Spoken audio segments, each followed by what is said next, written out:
Hello, everybody. Welcome to 3 Point Perspective, the podcast about illustration, how to do it, how to make a living at it, and how to make an impact in the world with your art. I'm Jake Parker. I'm Lee White. And I'm Will Terry, and all three of us are professional illustrators. We've all worked for all the major publishers in the business. Together, we published somewhere around 75 children's books, and we've all taught illustration at university art schools. That's right. Each week we come at you guys with fantastic illustrator interviews or questions from people just like you. Sometimes we agree, sometimes we argue, but each time you learn something brand spanking new. That's right. Nailed it. That was one take right there. Yes. It's been No ums. I was concentrating on my lack of ums. Appreciate it. Let's not ruin it by critiquing it too closely. Mhm. We were just talking just before we hit record about Will's project that he's working on. Do you want to tell us how that's going, Will? I'm excited about it. Oh, well, thanks. Yeah, so our game, Wicked Christmas card game, is probably launched now. When is this? What day is this right now? 2 weeks. Yeah, we're launched on Kickstarter, and projections, we should have 20,000 email signups and probably over 2,000 people that have done kind of a dollar reservation thing. And yeah, we're really excited. That one of the things that's surprised me more than anything, I was talking to you guys just before we started, was how little reach I feel like I'm getting through social media. I don't know if it's because of my behaviors where I've kind of let my social medias go fallow in between projects. I'm not like a daily or weekly or even monthly poster sometimes. Right. And so I don't know if it's that. I don't know if the stuff I'm posting is boring, or I don't know if the social media platforms are not pushing stuff out that has links in it that sounds salesy. I don't know. But I'm hardly getting any reach on my social media. All of it's coming through Facebook ads. So that's amazing. Like the way the tides have shifted as far as social media and algorithms and reach and whatnot. I feel like though your YouTube channel, this is a little bit of hot seat time for Will. If you're okay, give it to me. Okay with that. Your YouTube channel shifted from more broad illustration advice to very specific. Here's what I'm working on. Specific projects.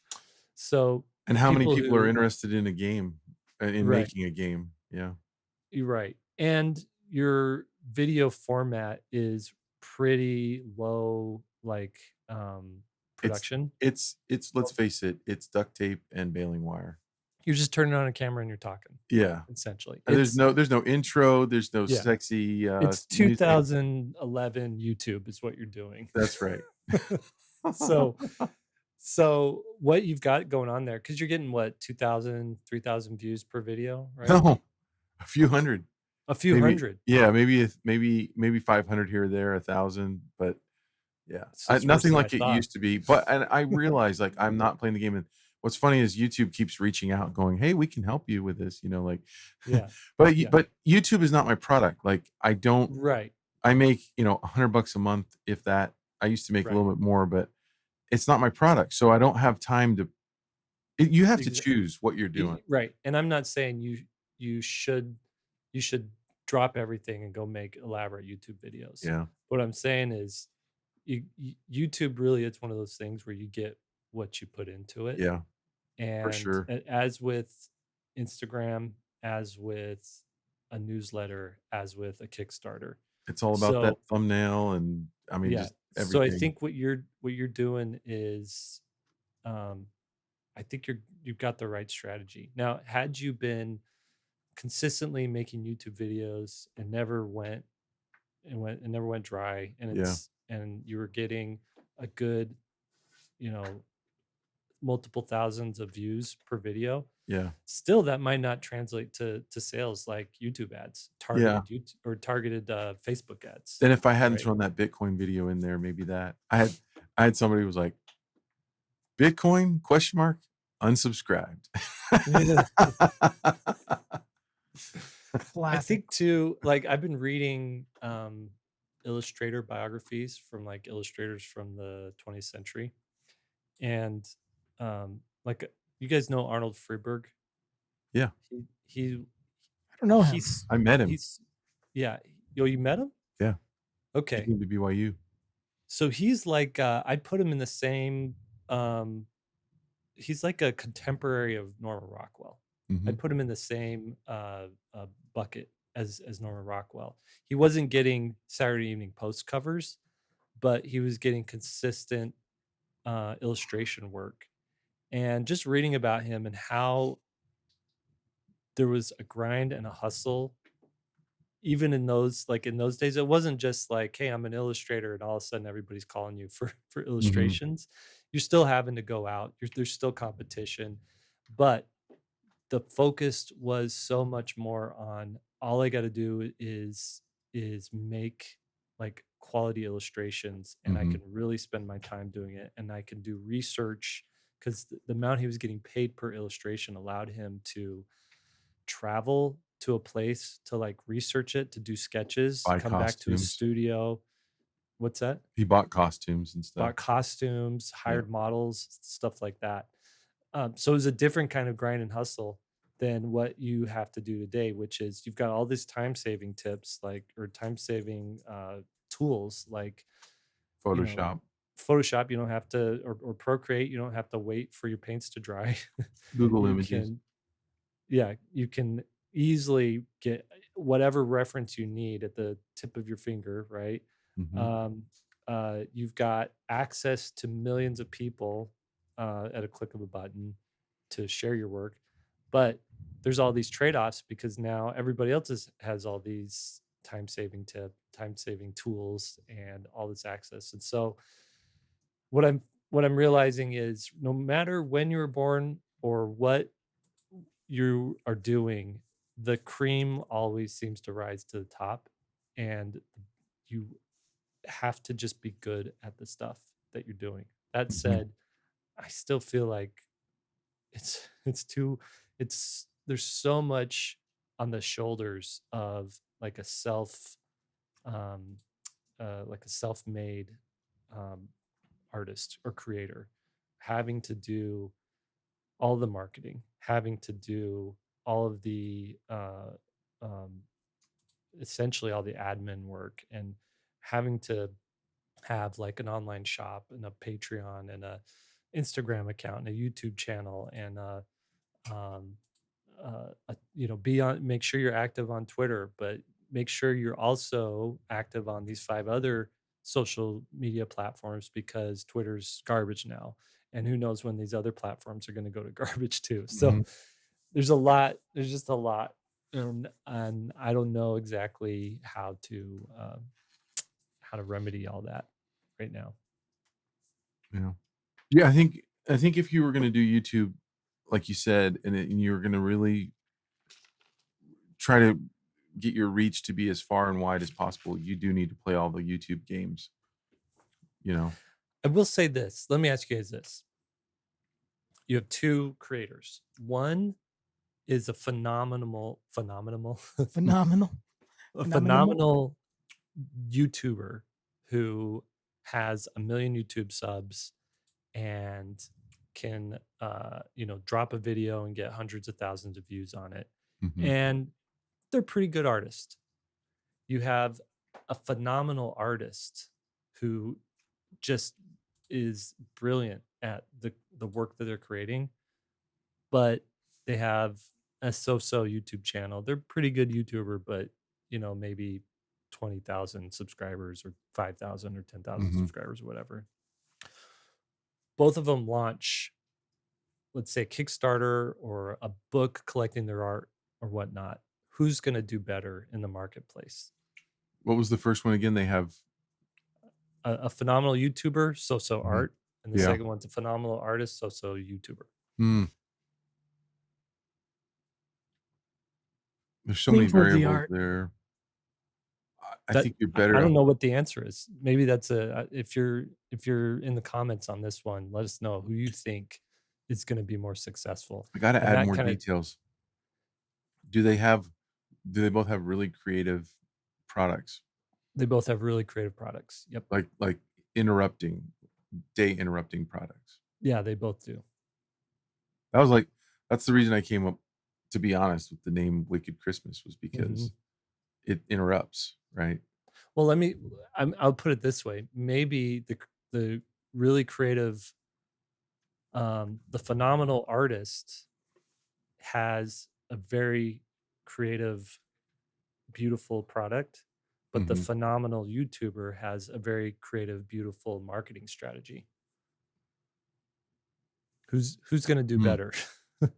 Long term, it's always going to be the art, in my opinion. Yeah. Maybe Mhm. YouTuber, it's all flash. Is sort of, that's sort of what you're saying is they got their system down, they sell you something, but ultimately people need to be happy with what they're looking at and But what they're using.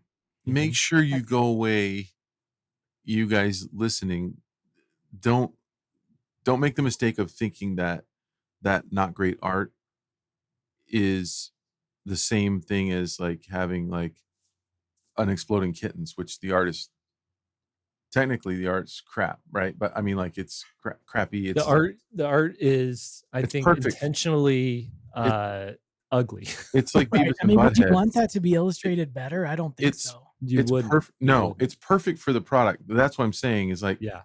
all things being equal, it's like that's why I say it really comes down to, do they both have super creative products? One has really good art and the other one has primitive art, but really, like, Well, the audience is, let's say take away creative product. Let's just say they both put out the art of so and so, like a collection of their then I think you're art definitely books. better off being the better artist. That book's gonna sell way better than the YouTuber with 1,000,000 fans. I think so. Oh, well, it depends on what the disparity is, because, like, if it's 20,000 followers to 100,000 followers, I put my money on the better artist. But if it's 1,000,000 to 20,000, then the numbers are gonna bear out for Yeah, the Yeah, you but have to. longevity is everything. Again, it's got a quick, good advertising plan. yeah. I don't know though, You'd have to because you have got you got the Kardashians, and I always label all like quick, shallow, consumable media a Kardashian kind of thing, Yeah. right? yeah. And yet, and I criticize it, and I think it's. I mean, I've never watched an episode, but I can imagine. Mhm. It just I always think, oh, that's never going to work, and then it always works. They identified their audience and they feed that audience. Yeah. So, I you think I mean, historically, like, I'll look at an Arnold Friedberg painting, and I'll look at a Norman Rockwell painting, and, they're both hitting home runs, right? But mhm, why is Norman Rockwell, a household name, has the Norman Rockwell Museum, has book collections, and I think it's because, um, he had the Saturday Evening Post covers. mhm, He got into that early. He did a great job at it, so they kept hiring him. And the Saturday Evening Post, I don't know what its readership was at the height of when he was doing it, but it was essentially in every American's living room right. weekly, right? And so I think traditionally or historically, the best combination is an artist like that would pair up with a gallery or with somebody with distribution, and that way the person with distribution, person with exposure really could benefit off the artist, and the artist really could benefit off the the partnership, right? mhm, Yeah. um, and that's how it's always worked.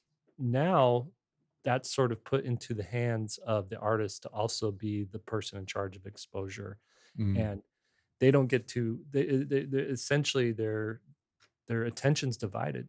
The gallery owner gets to put all their time and attention into getting the people to show up at the thing, putting out advertisements, just really leaning into making the space cool and beautiful and like mhm, inviting, making sure there's a cheese plate there for everybody, right? And the artist gets to focus on making killer art and 30 or 40 amazing pieces that are just knocking people's socks off. And now you have essentially in a 40-hour week, you've got 10 hours devoted to art, 10 hours devoted to your social media posts, 10 hours devoted to emailing clients, 10 hours devoted Right. to, this That's other why I thing. think it's Mhm. like the dessert when you get to actually illustrate something. It Yeah. seems like it's the hardest thing to get to Mhm. Yeah. actually. It's when you're a pro. I mean, in this conversation, it seems like we should bring up Thomas Kincaid because Mm, he had I think his actual talent. I think the perception of his talent is he's cheesy. If you guys don't know who Thomas Kincaid are, you should Google it because he did like these little cottage scenes, little twinkling mhm. lights and stuff. The painter of light. Painter of light. He branded himself. I mean, there was not many people branding themselves back then, but he did. Um, the truth is, he's an exceptional painter. From the people that Right. I've talked to that know him, he's an exceptional painter. He went to Art Center actually, Hmm. and was alongside Steve Houston, who's a fantastic gallery painter, like really high end, highbrow, kind of heavy duty price point, fine artist. I mean, the reputation of Thomas Kincaid versus Steve Houston could not be more different. But he was an exceptional talent. But he found this sort of, again going back to the Kardashian uh, market, these little cottages and stuff. And he made millions and millions of, there's not many artists that can say they've made plural millions and millions of dollars, but he did. Um, Um, did you read his biography, Billion I, Dollar Painter? I was actually talking to my wife about that. That's on my reading list. I haven't read it yet. Have you read it? It's a it man, I read that book. I thought I'm curious, and it's not like a super well written book. Like it's not like a a biography of Steve Jobs, right, or Mhm. something like that. But there is so much, especially because we're illustrators and we know this world. There's so much in there where you're just, oh my gosh, I don't realize that. Oh Mm. wow, I didn't. Wow, that was lucky, or that was interesting. Uh, he That book essentially uh, really peels back a very faceted, multi-layered individual Mm. who was good and bad and ugly and Yeah, he had his own brilliant, demons, right? He was fighting brilliant and towards the everything. end. Yeah, and essentially he drank himself to death. He had a Mm. drinking problem, but in the meantime, he made, or his company made $1 billion selling selling Crazy. paintings, So right? wild. So at one point too, his fans were so like s- in a way they made these things collectible, like the way the kid loves to collect Pokemon cards. People wanted Kincaid paintings, Yeah. Right. right? And in order to make them more unique and more original, he actually they put his blood in ink, and he signed some of these paintings What? with With his with DNA, yeah. his DNA. So Wait, you you can guys own a don't do that? piece. I did it accidentally a couple of times. Oh shoot, I got I used to get hairs in my painting sometimes, you know? I yeah. don't even buy red anymore. I just squirt it out of my Lee's doing a blood ritual Don't you with his guys think watercolors. that, like, going back to Rockwell or even, Arnold Freeberg and painters like that, it takes so much time and effort to get to a place where you can paint like that. Hmm. You can draw and paint like that. I mean, like, and resources, right? Like, because back then they didn't have the internet, so, like, getting costumes, getting models, Yeah. being able to afford costumes and models and all that stuff, that once you get there, it's easier to stay there, right? Hmm. Like, Hmm. because you're already doing it, you're really good at it, and the Hmm. up and comers aren't as anywhere near as good, and Right. so they kind of built their legacy. I don't know if that happens as much anymore. Well, and there's a lot more like classical training going on. I feel like Freeberg would go trained at Chicago Institute of Art, right? Like he was from Phoenix, traveled to Chicago, would Mhm. go learn from masters, learn from like true professionals, and then he'd come back to Phoenix for the summers, get art jobs, and essentially make enough money drawing like posters and billboards. Mhm. And it said he worked on he would draw like the signs for grocery stores, like Hmm. avocados 99 cents or whatever. Like Hmm. he was doing stuff like that. And then he'd go back, he'd save up enough money, go back and learn his craft again. And Oh, every time he would come back with a little bit better skills and could get better jobs, to the interesting. point that he was then getting commissions from like one of his longest. Maybe we'll do an episode where we just break down an illustrator, kind of their career and what we can learn Hmm. from it. But like he had sort of this lifelong relationship with a Canadian paper company. And he And did stuff for Canadian Mounted Police. yeah, Yeah. and they wanted mounted paintings of the Canadian Mounties, and Yeah. so he would do a calendar painting for them every year. And yeah, and that led to other stuff, you know. When he Anyway, came and gave us a night, he did an assignment with us, but he also did you know, a lecture. A Night with Arnold Freeberg. Did He take had you a out to painting. dinner? He had a painting, and he had it draped, right? Mhm. So he wouldn't show it, and he's talking and he's showing slides, and it was actually a slide machine back then. And he's showing all of his amazing art, and we couldn't wait to see the painting that he had just finished. That Yeah, it was really lackluster. really. Yeah, he was 80 something. Yeah, it was like Wait, just you don't get really. better the older you get? He did. I mean, I I thought you just do. just that one. He really Yeah. liked it, and I was like, It was an Indian teenager. Mhm. And it just, he's a muscle guy. He's like larger Yeah. than life muscles, and Yeah. it was like, I don't know, just didn't do it for me. Look up his Mountie paintings, and those Yeah. guys. I was looking at him again. I have a like I said, a book, and it has a lot of nice reproductions of them. But his Mounties are so rock jawed, chiseled, like leathery testosterone men, where I'm just like, I would not mess with any of these guys. If I was out there, poaching Wolverine in the backcountry of Canada, and one of these Mounties showed up, I Mhm. just like drop my guns and be like, take me in. I'm not doing anything. They look like they rip your head off just by squinting at you. Anyway, should we move on to the next? Yeah, Or I was are you sharing some I was images? looking for it, but I don't see it. But like, here's some of the amazing works that Yeah. he's done. Yeah, so he got a commission to do the prince's portrait, the Prince of England's portrait.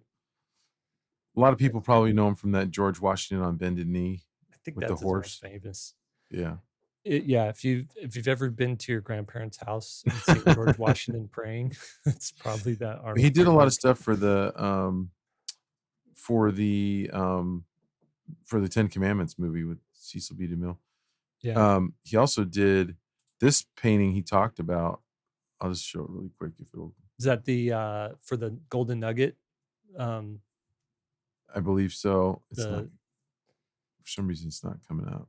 that painting. So the owner of the Golden Nugget Casino commissioned him to do a saloon painting, and just said, bring your A game to this painting. And it took him A year. a year to do it. And that's possibly that's all he did for that entire year, was that one painting. But it has something like 30 characters in it.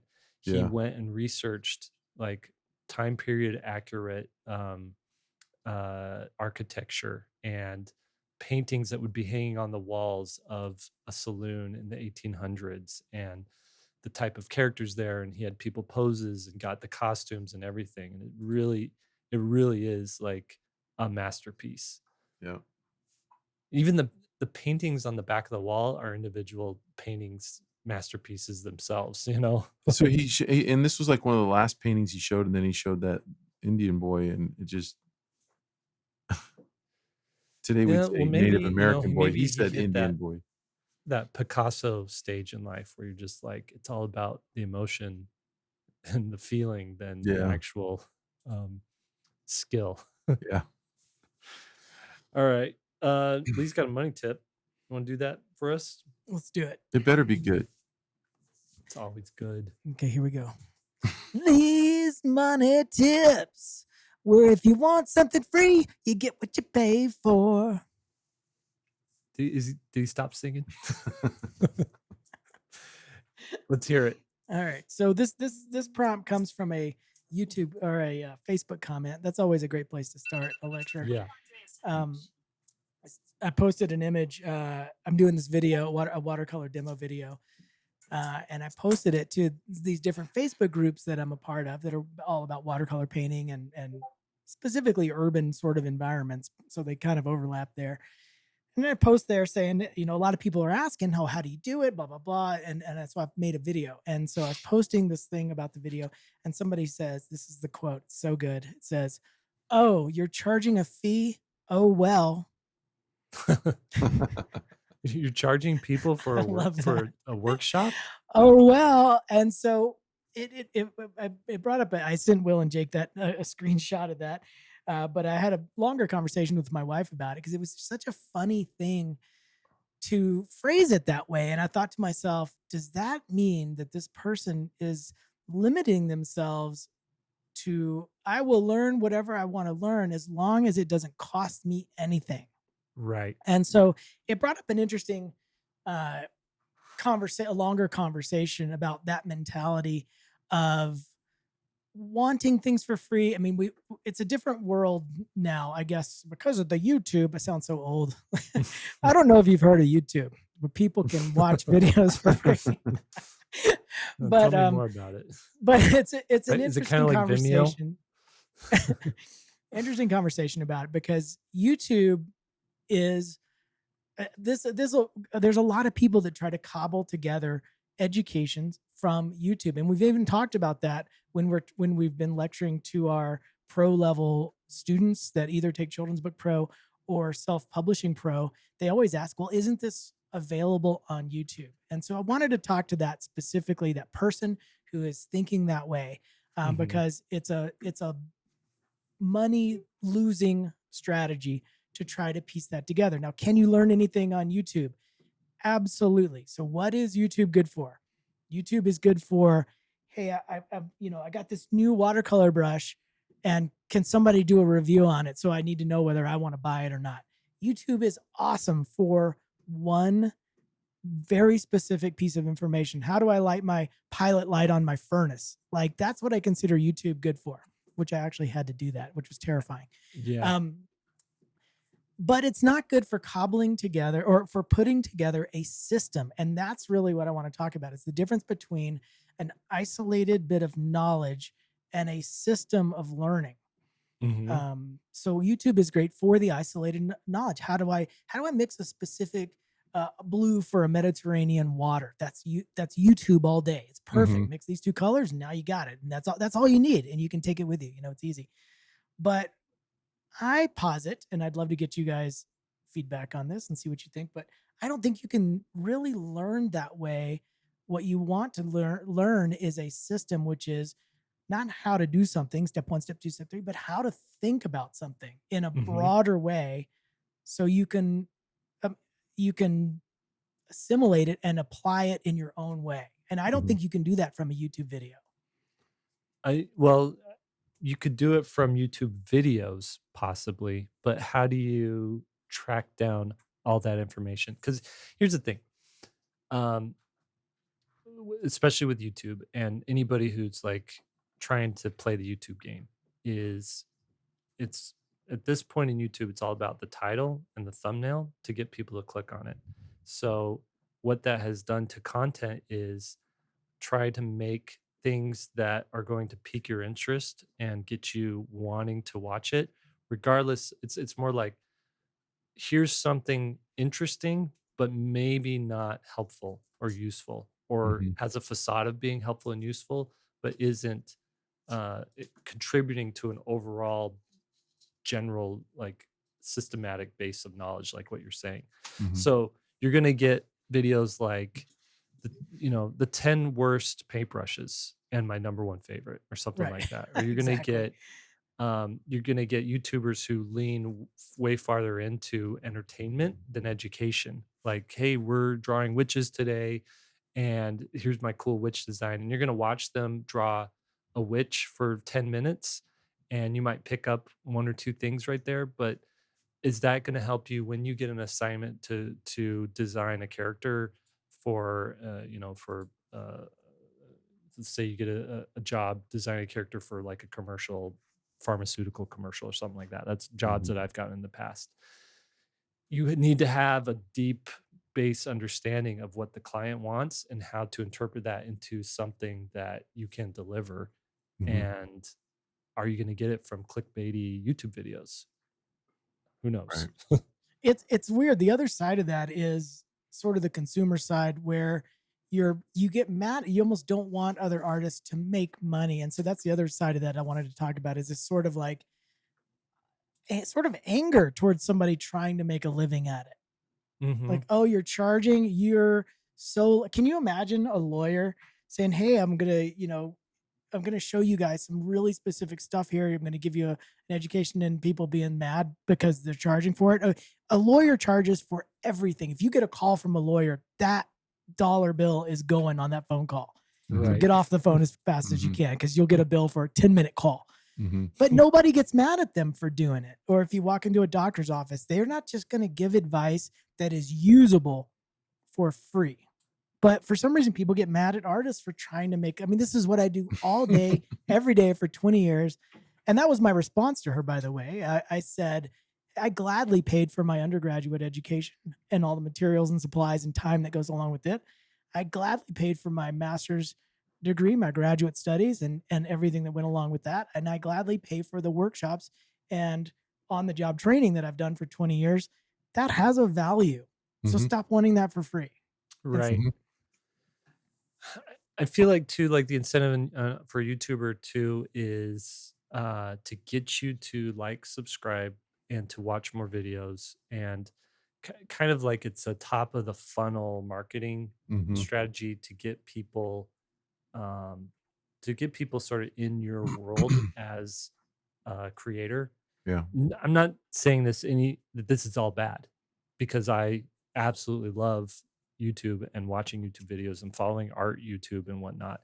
And I love hearing other artists' takes on particular subject matter and seeing and learning a few things. Like Tim McBurney is one of my favorite YouTubers, and he just does these like 30-minute, hour-long conversations while he's drawing, and he'll talk about, or maybe he'll be flipping through books and like comparing stuff. And like one of them that was really cool was like, here's how you could develop your style, right? Mhm. And so it's him sort of going through and talking and whatnot. And essentially, you what the incentive when a creator is making a workshop is to um what they're wanting to do is have the person who signed up have an actual transformation. They come in not knowing something and walk out knowing how to do a thing. And they do that in the shortest amount of time possible, right? And in order to do that, it takes a lot more time and effort on the teacher's part. And so there's a system set up to compensate the teacher for that. You pay Mhm. for the workshop and you walk out of that workshop knowing a thing you didn't know before. Mhm. And so the incentive there is uh, essentially that transformation. The incentive with YouTube is not necessarily a transformation, but it's to gain a relationship, to build a relationship, which is also important as well. Because then once you have a relationship, then you can do a workshop Mhm. and have that transformation.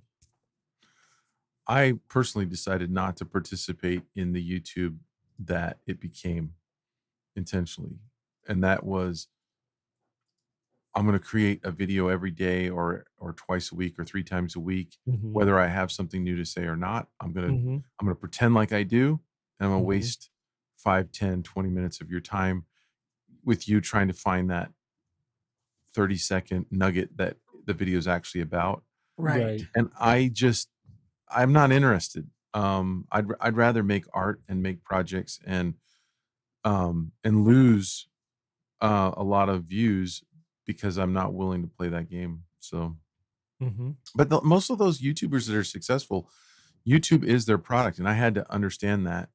I had to come to terms with that, Hmm. because I was doing it long before a lot of people figured out how to what YouTube is looking for. And I always had this dream that they would actually reward people that make content that is meaningful and all the way through, like where they're really offering Mm-hmm. other than just the same video over and over again with a different thumbnail. But they're they want to they want to reward the creators that bring in the most views, and you can't blame them for that. That's how they make their money. Mm-hmm. Mm-hmm. And I think the weekly or the daily, multi-week, multi-video per week sort of thing was just unsustainable. Mhm. Like eventually it was going to go down that where I'm posting a video because I have to post a video to make sure I get more followers. Right. And eventually those videos don't get views because it's They're not not that good yeah. stuff. So it goes back to that first thing. Like if you make good stuff, uh, it has a longer shelf life And there than if are you're there just are posting garbage. there's a few creators on YouTube that will post like once a month or once every other month. Like the guy Mm-hmm. that does that science, I I can't remember. It's not the Smarter Everyday guy. It's the guy that showed the drones delivering medical supplies. I can't remember Oh, his Mark name. Rober. Yeah, Yeah, he does one video a month. yeah, and they're amazing. So Mm. that's pretty cool that you can do that.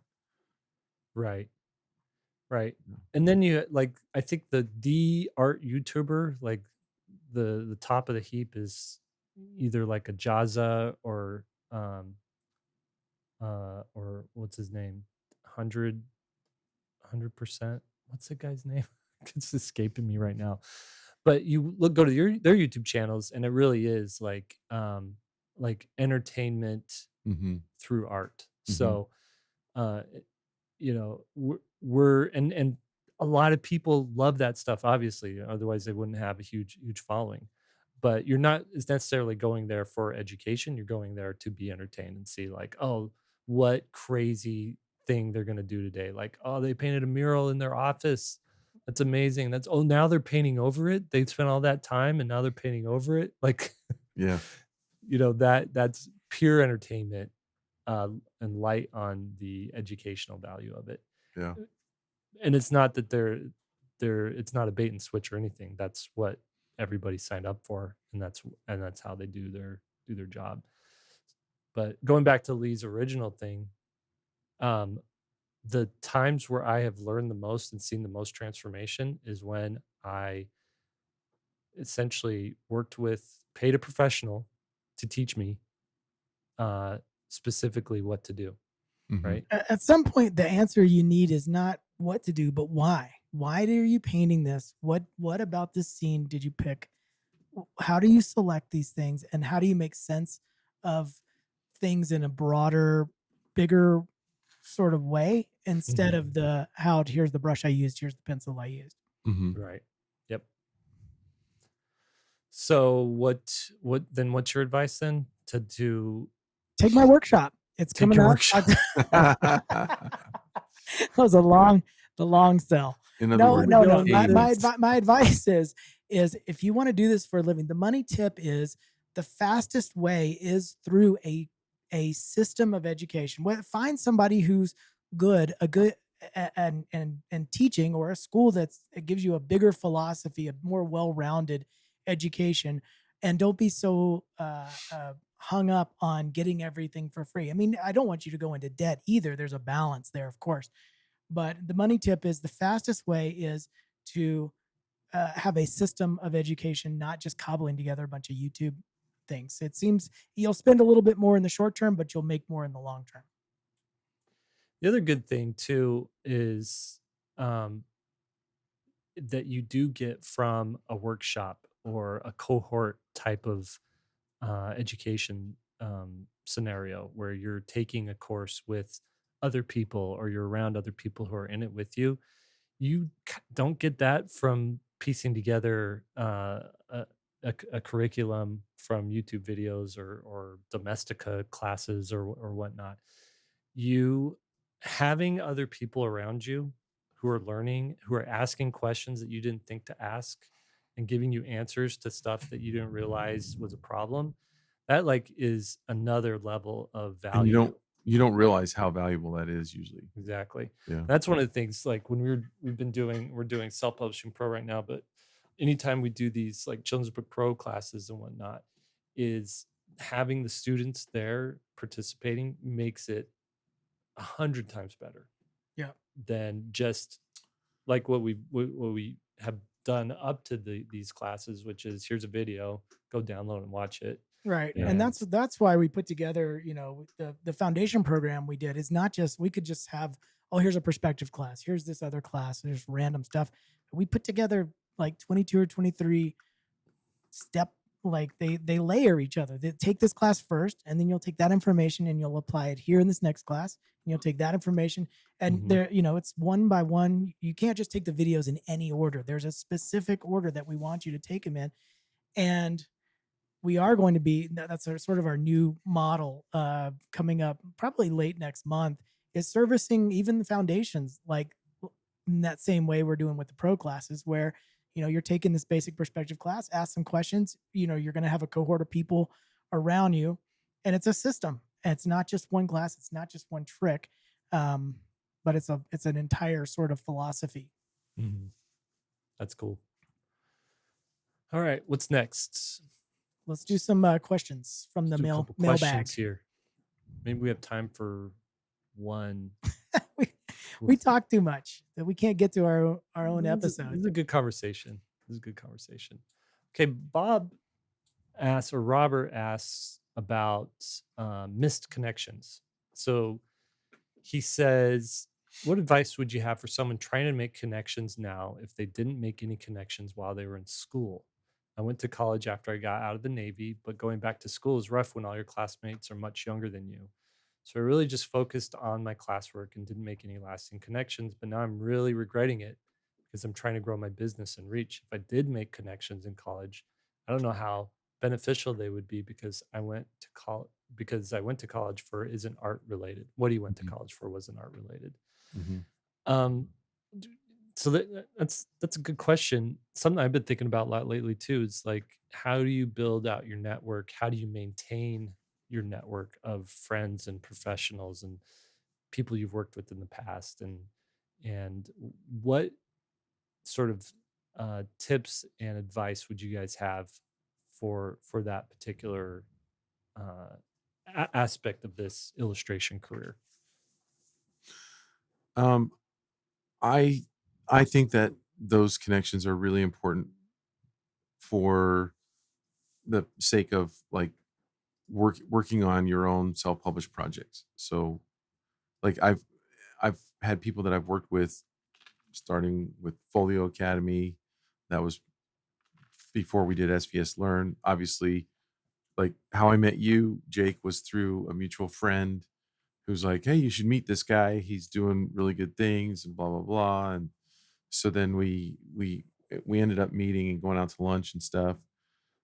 But I guess what I'm saying is like most of my connections were not made in college, so I wouldn't worry about that.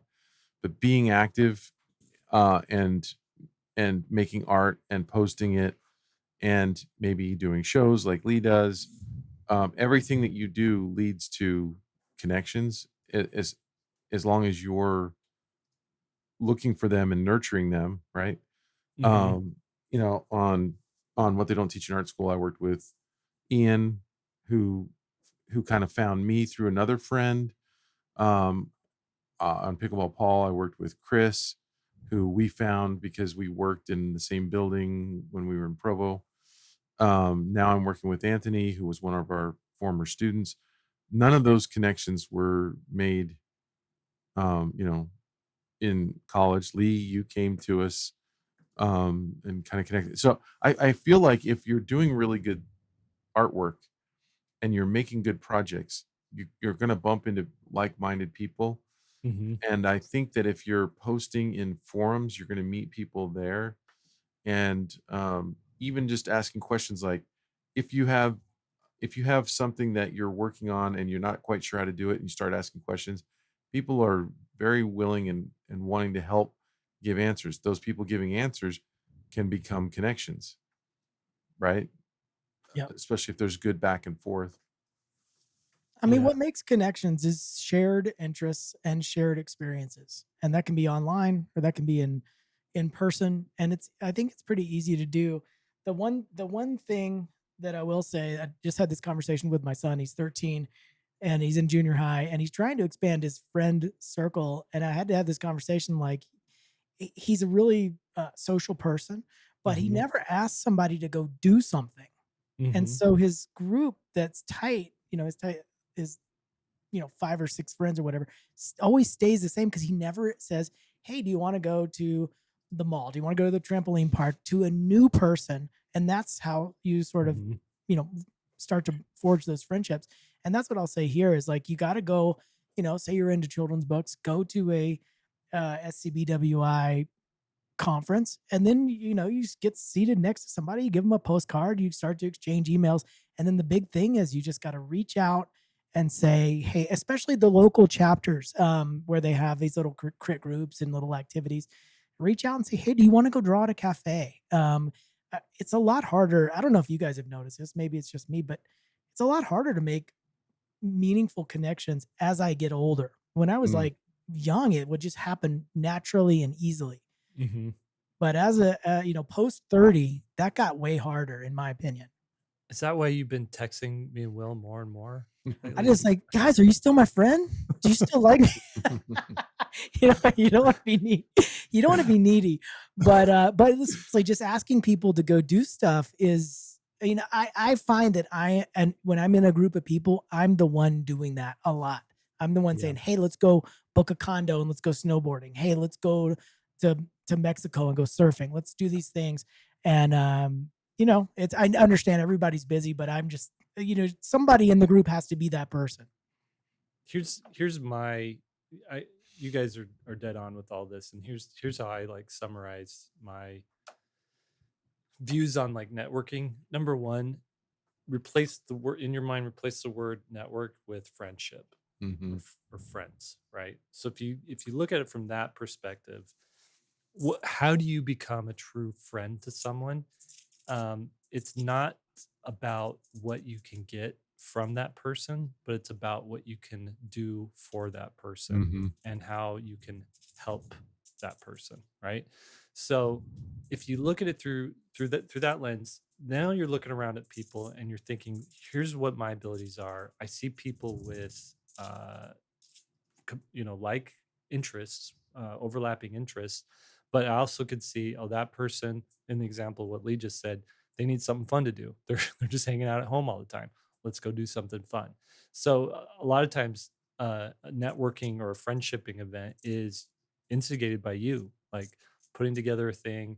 If you're going to a conference of some kind, like Lightbox is in a couple weeks, and you're heading out there, one of the best things to do would be like, hey, I'm getting together. You be the instigator and to get together people for a breakfast or a dinner or something like that.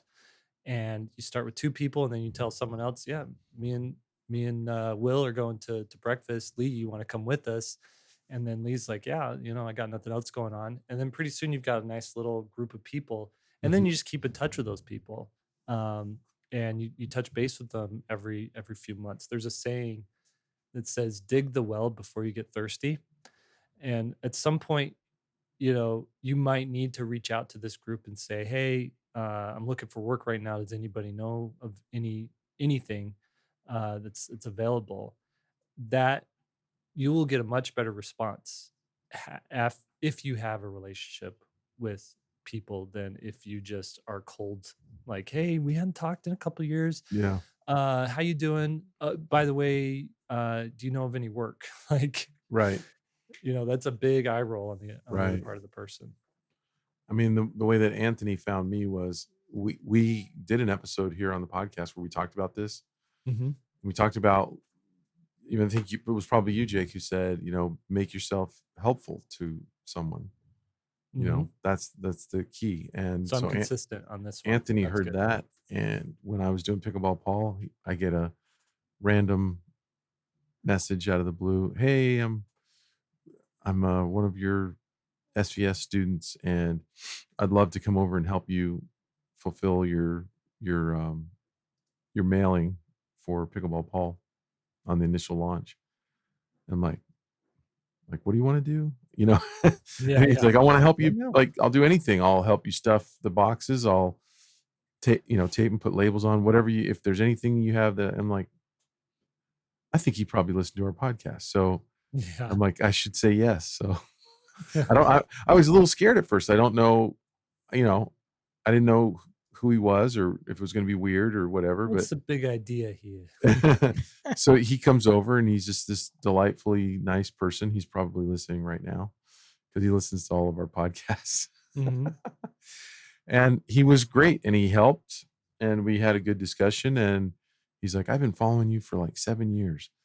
And it was fun, And it turned out that he had a skill that I could really use for Wicked Christmas. And it's that he's very detail oriented. He's meticulously accurate with Mhm. grammar and punctuation, and he's a really good graphic designer. And I needed those skills. Yeah. So One thing I would recommend doing is go uh open up your phone and go to the bottom of your texts. Like scroll to the bottom, scroll to like 2 years ago and find somebody that you had been talking to that you haven't talked to in a long time. And open up the text and just say, "Hey man, been wondering how you're doing. Hope everything's good. I know you're probably busy, so no rush to get back. I don't need anything. I'm just checking in on you. That's all. mhm, Let's catch up sometime." And that right there who knows what that'll lead to, but essentially you're planting little friendship seeds again. You do that to a couple of people each week, and pretty soon you're on 5, 10, 20 people's radar again, like you weren't before. And they might, if these are people in the industry that you're working in, they might be like, "Oh, I never thought that he'd be good, but we do need someone who can do storyboards or whatever, right. and I should reach out and see if he's busy or not." People So, want to, we humans are weird. We would rather hire the devil we know, the person that we feel like we know, more than just a random person. yeah. If we're friends with someone, we look to our friends list to go, I wonder if that person would be good doing this role. Because we know them already. We feel like it's not going to be a jackpot of some sort, it's going to Right, be right. Well, one more question, then we're good. Let's okay. do it. And we're gonna do some stories too at the end. So stick No, around if let's you're just go to stories. We'll save these questions for next time. Okay. Does that sound good? okay. So again, these stories are dinner table stories. These are stories that uh, don't have may have or may not have to do with illustration, but just stuff that sort of happens in our life that we find ourselves talking They are about. copyrighted, though, however. They're copyrighted. You can't have my story. Good. Jake, you got a good story for us? Did I ever tell the story about when I broke my face? No, do What? tell. Do you remember that, Will? I do. Yeah. So, uh, this is not the first Is this time. the first time you got a facial, what do they call it? Transplant? A facial Yeah, transplant? Reconstruction. it's a reconstruction surgery. No, no. So I was living we were moving from Connecticut to Utah because I took this job at BYU to teach at the university, right? And while we were waiting for our stuff to get to the house, a friend let us stay in their house. So we have 5 little kids, ages 0 to 9, living in somebody else's house. It was their summer home, so they weren't there. It was just us, but still, like, we don't know where the forks are, essentially, right? And so we're in this house, and the house is like 30 minutes away from where we're moving to, but still, it was great that they offered us that. So this is kind of the situation. And um, my brother-in-law was getting married and he was having like a bachelor party get together thing, and we were hanging out at this event center place where you can like hang out and get drinks and play different games and whatnot.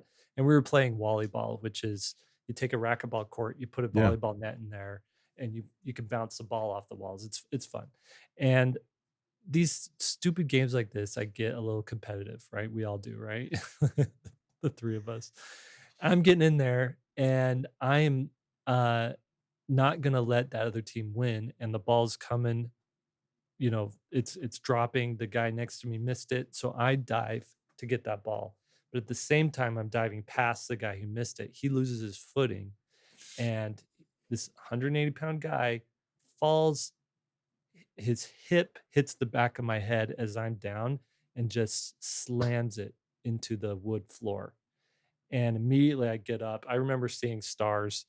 I get up and I'm like, I felt with my tongue like my tooth was broken, like it was sharp. And I look down and there's a divot in the ground and a tooth there, and I'm bleeding, and there's blood coming out of my nose a little bit, and I'm just like dazed and shaken. I'm like, you know what, guys, this is enough for me. And I'm I go and sit down, and it doesn't hurt a ton, but I'm like really out of it. And so I'm like, guys, you know what? I'm just gonna call it a night. I'm gonna go home. So I start driving home. And again, I'm in a town, I don't know where anything is. And I'm like, how do I get back to the house that we're staying in? Like, I can't remember how to get there. And so I call my wife and I'm like, hey, here's what happened. And she's like, Jake, you have a concussion. You're not making sense. She's like, go get to the nearest like ER and just get checked out. And so I'm like on the phone, like trying to find the nearest hospital. So I get there. Meanwhile, my wife calls her brother and she's like, you let my husband leave there with a concussion, driving on his own in a town he doesn't know. Like, you go find him right now and make sure he's okay. So, because she's at home with all the kids, like in an entirely different area, so she can't come out. So I ended up in the hospital, and long story short, I got X-rays, and the doctor said, he was like, "What did you do exactly?" I was like, I smashed I hit my face on the ground." He's like, all these hairline fractures that I'm seeing all over, this is consistent with a high speed car crash. This is the kind of um, Wow. injury that I see in, people coming in who are in Wow. these like high speed car crashes. He's like, you got hammered. And so essentially I went to the dentist. There was also, this was like close to the weekend and the wedding was coming up, and I had no tooth. I looked like a hillbilly. And so we go to the closest dentist, to be like, can you just fix this guy up really quick? And they're closed, but everybody's there. And he's like, oh yeah, once, every year we do this. All the people at the office get together and we just deep clean the entire office. And so everybody's there in like work clothes, and they got spray bottles and rags and stuff, and they're sweeping. And he's like, oh, I see what's wrong here. He's like, come in, come in. And he fixed me up like really quick. It was like a quick patch job. I eventually got a real job, real root canal and everything done in there. But Mhm. but so I was all looking good for the wedding, but I was also on these massive painkillers. So I Mhm. was a ton of fun at the wedding because I was hugging people and like, yeah, this is so great. We love it and everything. And it took about 8 weeks for the bones to heal, where I could actually start chewing food again.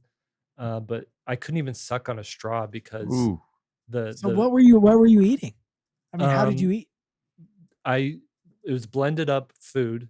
Everything my wife made, she blended it up for me, Wow. and I was just like sort of pouring it into my mouth until, because the suction, when you don't realize this, but when you suck on a straw, um, it puts pressure on your palate. And I had broken hairline fractures all through my palate and my sinuses and everything. I can't believe Oof. how And hard you hit. I mean, oh, it so it was, was the force Well, he of got him. pile drive. That's the Right. ultimate, like yeah, that's the yeah. Undertaker kind of pile drive I right was gonna there. be fine if that guy hadn't fallen on me. Right. So, anyways, he came over like a couple days later, and he's like, "I'm so sorry. Can I help with your medical bills or anything?" He felt bad, but I was just like, "I don't need any more of you in my life. Thanks Yeah, anyway." go away. So Shooed him but off. what do you have against hillbillies? Nothing. I mean, that's my heritage. My dad's from West Virginia, so You should I slightly change the end of that story where you go to the dentist office, they're closed. So you sculpt your own tooth out of Sculpey Yeah. and just jam it up there for the that's wedding. what or I get a And that chiclet and gum. thus Right. that's where your artistic skills pay off for Right. you know. That's how we weave The it other back thing into too, illustration. this is the other thing. So this was 2010. 2009, I started Inktober, and I was like, it was so well received. You know, a lot of people were talking about it and everything. I was like, okay, 2010, I'm going to do it. Second year in a row. It's going to be twice as big and twice as better. And this accident happened on October 2nd. And I was like, I'm not drawing. I'm not doing an intensive. I can't even think straight. I can't even see. I Yeah. got blurry vision. So I didn't do Inktober that year, and it would have died. But 2011, I was like, you know what? Let's pick this back up again and see if there's something to it. And the rest is history. Dude, that's a good story. That's crazy. Pretty good. Yep. All right, I'll go next. You guys Let's hear may it. or may not have heard this story. You're gonna This save is the fun best 'cause- for last, Lee. Is that right? Yes, it's gonna save Will's is the best. I haven't heard these stories from you guys, and also from Anthony and Samantha too. So it's fun to hear these things. Yeah. I don't know if you guys have heard this one or not, but this is a public service announcement because this could save somebody to go through what I went through. Okay, good.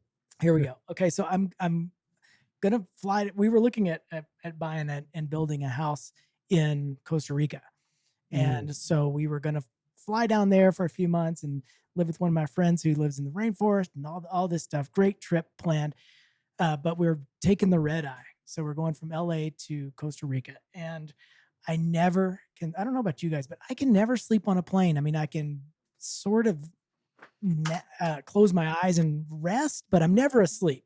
Oh, I conk out. I sometimes fall Oh, asleep you're before so we even take lucky. off. Like, That is a gift. That is a true gift because I want to do that where I fall asleep and then I wake up and I'm like, "What? We're here?" And then, yeah. all the time went away. So, but knowing that we're on the red eye, I was like, I have to be able to sleep. So my solution to that is I'm just going to take one of those over the counter sleeping pills, right? Mhm. I can't even think of any. What's the name of the? Tylenol PM. Yeah, like NyQuil, not NyQuil because that's like cold stuff. But Yeah. anyway, I can't remember. But yeah, one of those Night-night little pills. Anyway, well, one thing I should preface this with is I have a high sensitivity to chemicals. Like, if everybody else has, one coffee, they're normal, I'm bouncing off the wall. And it's just that way my whole life. So we're at the airport. I take the pill and just waiting for this thing to kick in. So, it's about midnight. We're getting on the plane and I sit down and I'm like, wow, I feel kind of funny. And I just the whole perception of everything kind of was Right. weird for a second. And then we take off and the lady comes down the aisle and she's asking if you want drinks or whatever. And the second time we learned something was wrong was like, I was like, I'll have an orange juice. And Lisa's like, my wife, she's like, what are you talking about? And the lady was like 10 rows down. It's like she had passed us like a while ago. And I'm finally responding and I was feeling like very, very spacey and kind of weird. And my wife was like, are you okay? Anyway, so she's reading her book and she's got her drink or whatever. And I start having a seizure. What? And so how my wife found this out with my hand like hit her tray and like, her drink kind of rumpled or whatever. And yeah, I mean, I'm having a full seizure on the plane. I'm against the window, just totally seizing up. And she does the classic thing where she has to stand up and be like, is there a doctor? She's like completely panicking. Yeah. And I'm seizing up, and it's weird because I can remember what it looked like while I was having the seizure. It looked like, how like sometimes you'll like glance out of your car or whatever and close your eyes, but you glance towards the sun and so it flashes like it's brighter. It was like that, but a strobe light almost. But I'm totally, passed out, like seizing. And sure enough, there's a medical person on board. I don't know if it was a doctor or what they were, but a nurse or whatever. So they clear my row. I'm still having a seizure. They lay me down and they put an oxygen bag over my head, not just like the mouthpiece, but like a bag. And I finally start waking up, and I wake up and I'm lying in a row on the airplane, looking up, and everybody's around looking down at me, and I'm so confused on what's going on and what is happening, and I don't know anything, right, of what happened. And it was just so weird. It took about 20 or 30 minutes for me to totally come back to full consciousness. And I remember when I sat up, I looked over and the guy across the aisle said, "I thought you were a goner." Oh, That's what he said. no.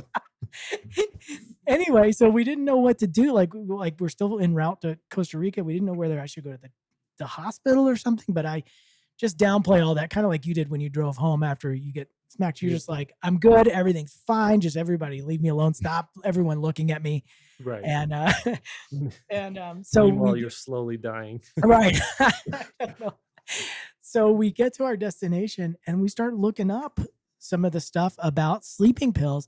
And there, it's in like 3-point type on this small little pamphlet that comes with the pill.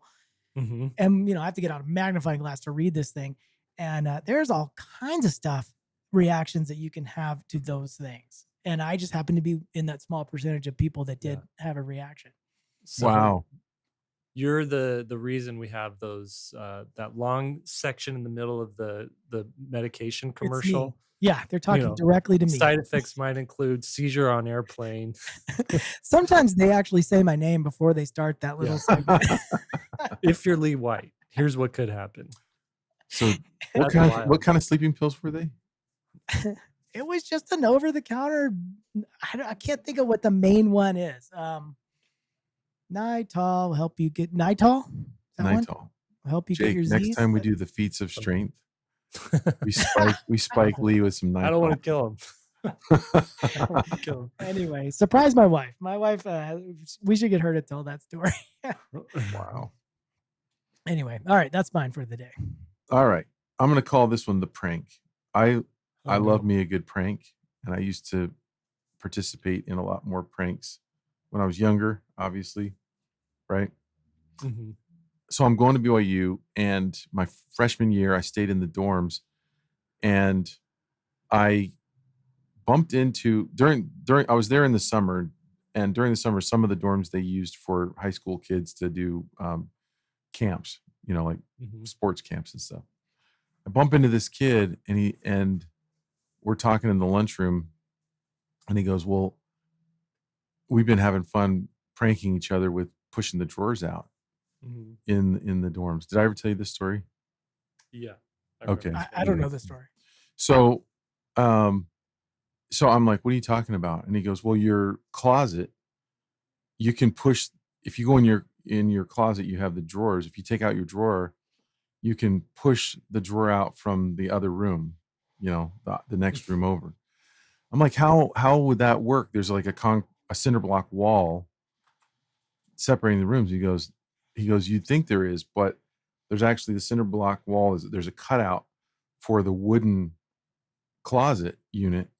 And what they did was they made 2 closet units for both rooms and just slid it into that hole and trimmed it." Yeah. 2 for 1. Yeah, 2 for 1. Fantastic. I'm like, and he's like, "Yeah, just pull out your drawer. Someone's probably already put a hole in the masonite. That's the only thing separating 2 rooms is a piece of masonite." I'm like, "I got to see this." And I thought he was just pulling one over on me. So I go back to our room, pull out the drawer, and there's a hole there. Undo a coat hanger, and I pushed the drawer out. Now the guys next to us were gone. It was in the middle of the day, right? Yeah. So I'm like, this is a gift from on high, like this is so cool. So I tell my roommate, and we wait until it's lights out. It's like 10:30, and we had our drawer out. We could see the little light coming through that hole, and we saw when they turned their lights out and got into bed, and we waited. And then with that coat hanger, we just slowly pushed the drawer out. in their room, That's right? so And good. then we could hear everything they were saying. Because normally you don't have your closet open, right? Right. So you're not thinking that you're just going to be hearing what's going on in the room next door and all. But with the closet open, You can hear. you could hear Well, every yeah, and just word. a thin piece of And masonry in I hear between. one of their names was Rich, and I hear the roommate go, "Rich, is that you? Are you up?" And he's like, "No. What was that?" And they're like, "Click, the light goes on." And they're like, "Huh, this drawer's out. That's weird." And they're like, "It must roll or something, you know, like they shut the door, shut the drawer, and the lights go out. Wait 5 minutes, push it out slowly again. They jump out of the bed, click the light on. They're like, "What is up with this drawer?" You know, and they're like inspecting it, That's and so good. they're like, maybe there's some wind or something, you know, like they're coming up with all these different. Maybe it's on an angle, and they don't want to say the elephant in the room, right? They just With the they're coming up with ghost. they're coming up with anything but that, right? Yeah. So we let it go that night, and we milked this for like 2 or 3 nights, and every night we'd start doing it again, and then pretty soon we came home, like on the 3rd day, we came home and in the evening, and there was a group of people in their dorm talking about it, and they're like, "It's the strangest thing," and they're like, "This drawer right here," and then the other people in the on the dorm room were like, "Well, did it come out fast or slow?" And so we're in there too going, what's going on, you know? "Oh, you guys have this drawer that's coming out?" So while they're in there, I slide out and go in our room, right? And I just bumped it just a little bit, just made it move. And all of a sudden you hear, "I just saw it move. I saw it move." Right? And so now there's like 6 or 7 witnesses in there, right? Right. Well, then it gets word gets down to this guy that lived at the end of the hall, and he was way into like spirits and spiritual stuff, and I don't know what he was all into, but he was like, and we're all like 18, 19 years old, so but he's like the expert on this stuff, right? So he finds out about it, he comes up, and he was also a weightlifter, so he had these calloused hands and everything. Yeah. So he's like, he's like, "So what's the deal? It's this drawer, okay? Yeah, you probably have an evil spirit in here." He's like, "It happens, what does it happen during the daytime?" They're like, "Well, we just saw it move just now." You couldn't ask for a better accomplice. Oh, it was so amazing. I mean, we're dying, and so it's me and my roommate taking turns disappearing, and like now we're like nudging it a little bit, and they're Yeah. seeing it. Well, then that guy comes down, and then he's like, "I'm gonna put my hands on it so I'll talk to the spirit." So he's got his hands on the drawer, and I'm around there, and I jammed it as hard as I could. Well, on that drawer, there's a little eyelet that there was an eyelet on the drawer and an eyelet on the cabinet where you could put a Yeah. padlock through it Yeah. to lock that drawer. And that little piece of metal hit his callus and tore it open. So Oh. he's bleeding all over now. Wow. And he Oh, freaked jeez. out. He was sure that the evil spirit did that to him, and everybody saw it. And they Yeah. all went screaming out of there, right? Well, Yeah. the commotion got the attention of the resident assistant, who was like an much older guy, Mhm. and he comes out and he's like, "What's going on? What's going on, you guys?" Because there are people crying, they're screaming and everything. Mm. And they tell him, and I start to slide out and into my room, Yeah. and so does my roommate, as he goes, "Oh, that's just the guys next door fooling with you guys. They're pushing your drawer out." And we slowly close our door and lock it, and we hear bang, bang, bang, bang, bang on the door. "You guys are dead." And Oh my gosh. and so they're like, "You have to come out sometime." So we would go to the bathroom that night by getting on the ledge and going across and climbing through the bathroom window, because we Wow. didn't want to go out there.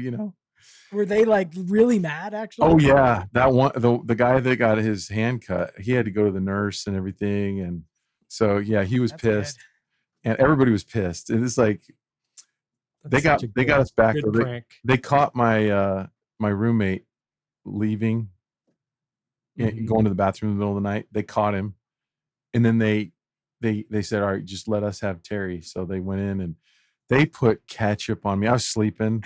They put Mhm. shampoo all over me. They put ketchup and mustard, anything they could Yeah. find. And I woke up in the middle of the night going, "What the heck is all this stuff?" And but then I smiled because I was like, "There's no way they got me as good as I got them," you know? Right. No, So I'm that's showering at like perfect. 2 in the morning, and I'm still with a smile on my face. God, that's too bad that that randomly cut his hand It because you was could have so milked that bizarre. It for was the weeks. weirdest thing. Yeah. Yeah, we were milking it, and then anyway, best That's prank I've so ever funny. done. That's a good one. That would be a viral TikTok if that happened today. All right, so oh, we yeah. we if you guys made it this far into these stories, we need to leave 3 emojis for them. For Will, it's the ghost emoji. For me, the airplane emoji, and for Jake, is there a volleyball emoji? What Yeah, do some sort Volleyball, of a yeah, ambulance? volleyball net, or a tooth emoji a tooth. Tooth that lost emoji. a There we tooth. go. So are they There we go. voting for their favorite with the emojis? Is that what it is? No, just No. just letting us know that they stuck around. Okay. That's right. All right, let's wrap it up. Good stories. Thank you for joining us, everybody. SVS Learn is brought to you by 3 Point Perspective, where no. 3 Point Perspective is brought to you by SVS Learn, where becoming a great illustrator starts. Your hosts are today we're Will Terry, Lee White, and I'm Jake Parker. Podcast produced by Daniel Tu. That's Daniel TU. Special thanks to our SVS team manager Preston Smith, keeper of the curriculum, Austin Shirtlift, show notes wrangler Lily Howell, and our chief operations officer Lisa Fott, and also our illustrator Annalise Black. Now, go draw something.